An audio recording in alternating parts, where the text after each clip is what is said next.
So let's talk about creating a process for you to be continually doing this user research. It's easy to go through this section and this whole module and think, yeah, that's fine, but I need to start creating content and let's start getting some traffic with content. That's my job.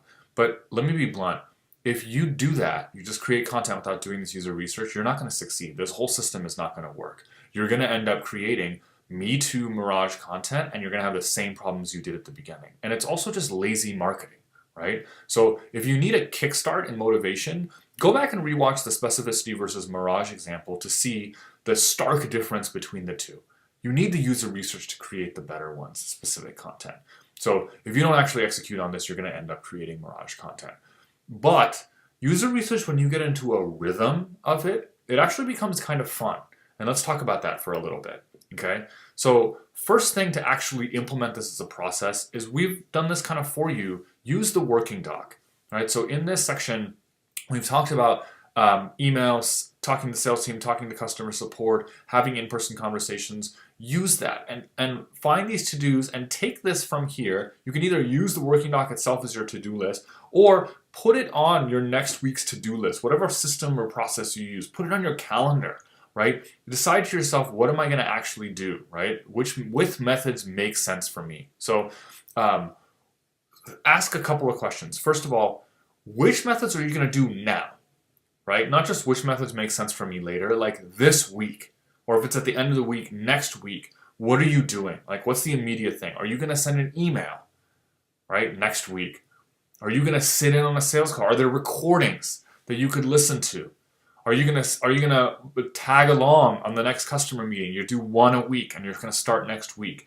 That's gonna solve the sort of get started problem. And then you need to then continue that. The longevity comes by which methods can I do on a recurring basis. Make that decision now, including how often they're gonna recur. For example, if you're gonna sit in on sales team calls, decide how many times you're gonna do that. Like, I'm gonna do this once a week. Have a calendar reminder, whatever system of to-do lists or productivity you use, to do that every week. Customer success, same thing. In-person meetings, same thing, right? Email surveys, we're going to do one every 6 months. And that's like a big gap, but nonetheless.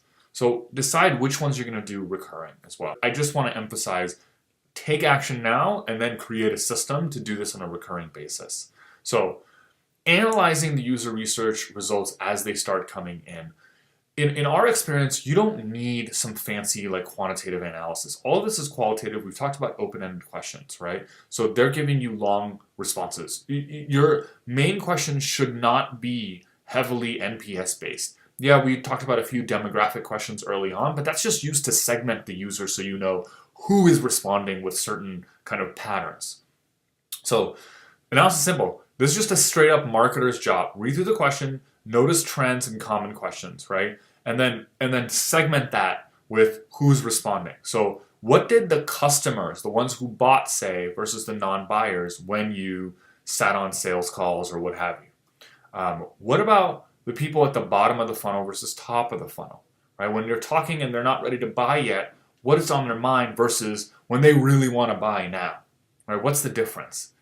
And then also, kind of different types of clients. For existing clients, when you survey them via email or sit in on project management or account management calls and ask a couple questions at the beginning, the high value ones, the ones that your company would say, yes, we want more of those, what do they say about their problems, your product or service, other challenges versus other people?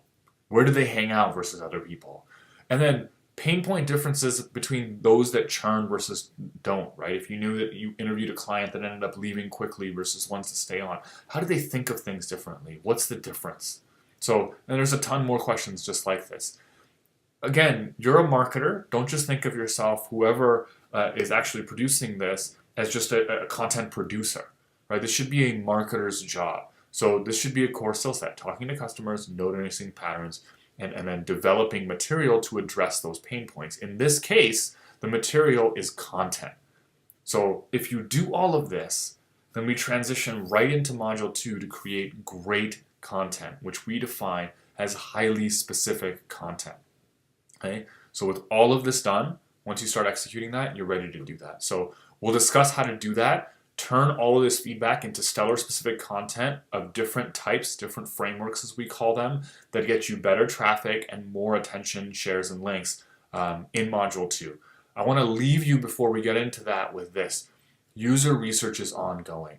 So get into a rhythm of always wanting to know as you produce content, even via feedback you get in comments or what have you, of what else? What else are we missing? What else do the customers really care about? What are they thinking about? What would they stop in their day to actually read or bookmark or save or email out to their team, right? What would get them to say, yes, this is like a problem I have, or wow, this is really interesting. Or if you're a competitive person like I am, think to yourself at all times, how can I know more about my customers' detailed pain points that my competitors have no idea about so I can get an edge on them?